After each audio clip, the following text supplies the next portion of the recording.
guys, I'm Berenato, and after a long hiatus on my jewelry making tutorial videos, I am back by not really popular demand. A couple people said that they like these videos, so I thought I'd make more semi-popular demand. I will be telling you guys some beginner level jewelry techniques. If you're familiar with me, I've been a jeweler for over 15 years. I have a couple little small studios. One of them is right here in the back of my store in Austin. And today I'm going to be telling you guys how to hook up your own tanks at home. I know this is something really scary. When people see these big tanks, they think, oh my God, I'm going to explode my house. I'm going to light my garage on fire, wherever your studio happens to be. That is definitely not the case. And I'm here to kind of make you guys feel a little bit more comfortable with hooking up your own tanks at home if you've never done it before. First of all, I always link all the materials in my videos. Tanks that I'm gonna be describing are ones that you can get from Rio Grande. It's all gonna be in the description below. And I'm gonna be talking about specifically oxyacetylene tanks, but this is the same way that you hook up any tank. So if you're working with propane, you're working with just oxygen, anything like that, the tanks are the same. All right, the tanks I'm working with here are in this little caddy mate, which I really like. Sometimes I move my tanks location when I'm teaching classes or when I'm doing demos. This makes it really easy to carry. The number one thing about tanks is that they always have to stay upright. So you always want to latch your tanks securely to something that will keep them upright.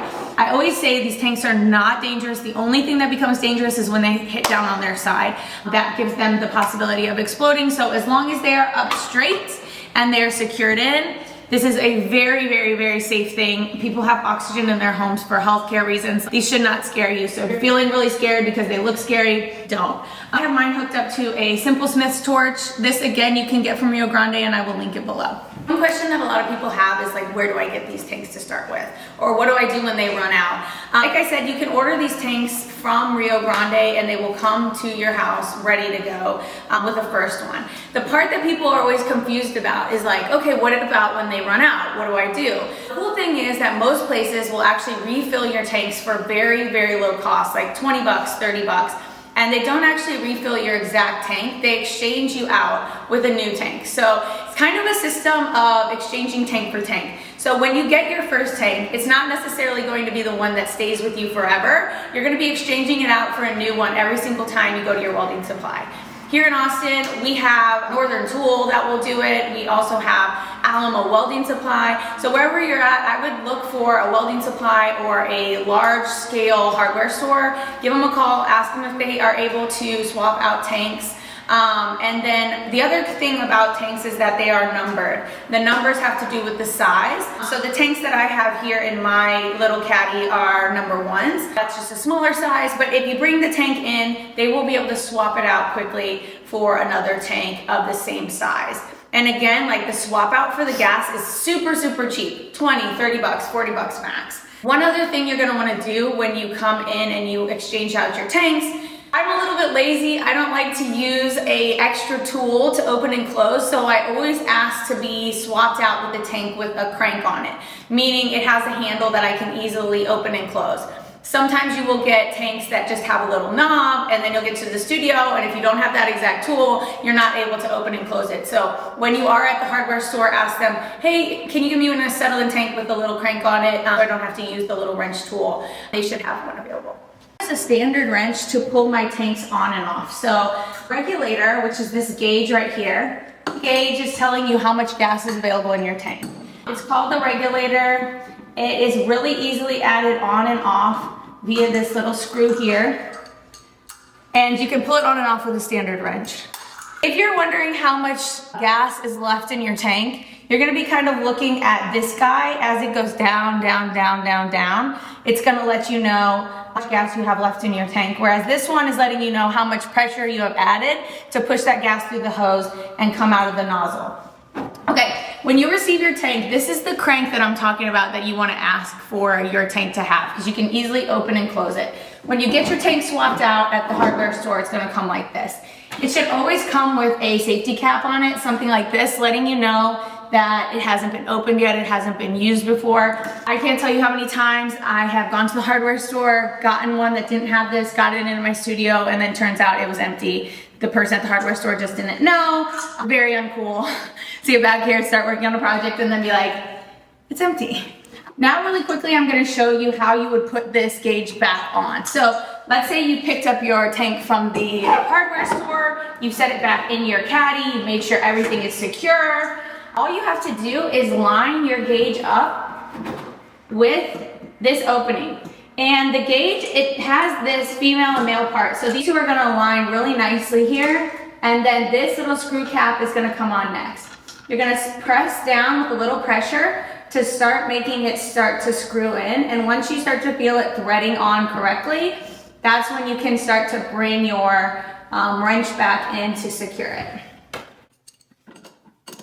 Okay, once you start to feel it lock in there, you're gonna wanna pull real tight, right? Like, you wanna make sure that there's no opportunities for gas to leak out of here. So give it a really good, tight squeeze.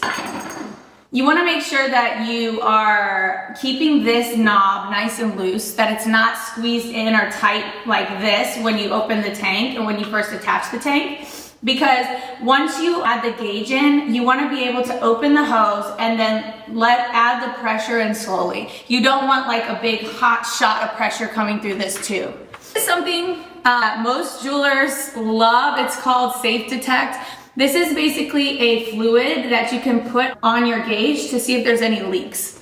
So what we'll always do is I really just lather this stuff on here. It's gonna have a little bit of bubbles at first because it naturally has bubbles inside if you look inside of it. Kind of like soap. If you've ever used this soap on a bicycle wheel tire to see if there's a hole in it, same concept.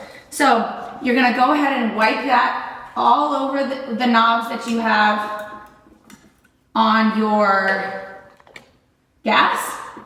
And then you can go ahead and open up your gas lever, which is the one down at the bottom, and then you can tighten your regulator. If you look at my gauges right now, as it starts to get a little bit more resistance on the knob, you can start to see that this goes up. That's letting me know that gas is now flowing into this tube and that there's enough pressure pulling gas into my Smith storage. And if you look here at where I connected the two bolts, there are no bubbles. I'm gonna give you an example of what it's gonna look like if you didn't put it on well enough, okay? So you can kind of see what those bubbles would look like if we didn't tighten this enough.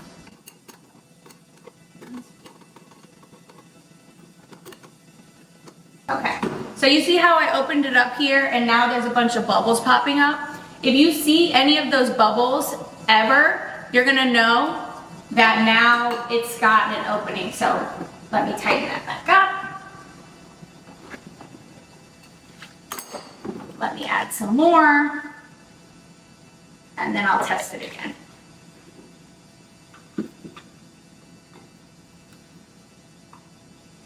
Again, this gauge, you're gonna see it pop up to, I like to squeeze it into about 5 when I'm soldering, but it's all about the balance between both the oxygen and acetylene, which I will talk about in another video. But as you can see here, no bubbles at all. So now this tank is good to go.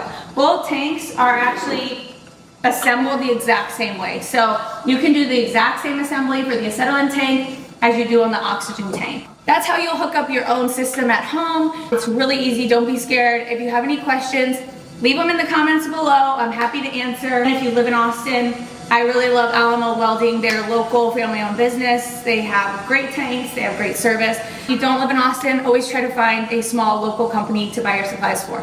Thanks guys, like and subscribe.